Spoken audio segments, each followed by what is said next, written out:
మార్కాపురం ప్రాంతానికి చెందిన ఆర్థికంగా ఇబ్బందులు ఎదుర్కొంటున్న విద్యార్థి మొహమ్మద్ జాబ్రీ విద్యను కొనసాగించేందుకు అవసరమైన మొత్తం సహాయం అందిస్తూ యువకేర్ వెల్ఫేర్ సొసైటీ మరోసారి తమ సేవాభావాన్ని చాటుకుంది.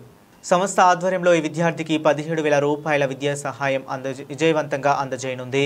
ఇక ఈ కార్యక్రమంలో యువ కేర్ సేవా సైనికులు హుసేన్, కరీముల్లా, కరీం బాషా, మాలిక్, గ్రేష్మత్ మరియు సాయి పాల్గొన్నారు. ఈ సేవా కార్యక్రమం సంస్థ వ్యవస్థాపక అధ్యక్షుడు అరీఫుద్దీన్ మార్గదర్శకత్వంలో మరియు కార్యక్రమం నిర్వాహకుడు షేక్ కరీముల్లా గారి సమన్వయంతో విజయవంతంగా నిర్వహించబడుతుంది. ఈ సందర్భంగా ఈ విద్యా సహాయ కార్యక్రమానికి సహకరించిన దాతలందరికీ సంస్థ ప్రత్యేక ధన్యవాదాలు తెలుపుతుంది. విద్యార్థి మరియు అతని కుటుంబం తమ కృతజ్ఞతలు వ్యక్తం చేస్తూ ఈ సహాయం మా జీవితంలో ఎంతో విలువైనది, సహకరించిన ప్రతి దాతకు హృదయపూర్వక ధన్యవాదాలు అని తెలిపారు. యువ కేర్ సంస్థ అధ్యక్షుడు అరీఫుద్దీన్ మాట్లాడుతూ దేశం అభివృద్ధి చెందాలంటే దేశ ప్రజలు ఉన్నత విద్య పొందాలని, ఒక్కో కుటుంబంలో ఒక్కో విద్యార్థి ఉన్నత చదువు చదివి మంచి ఉద్యోగాలు సాధించినా దేశం బాగుపడుతుందని అన్నారు.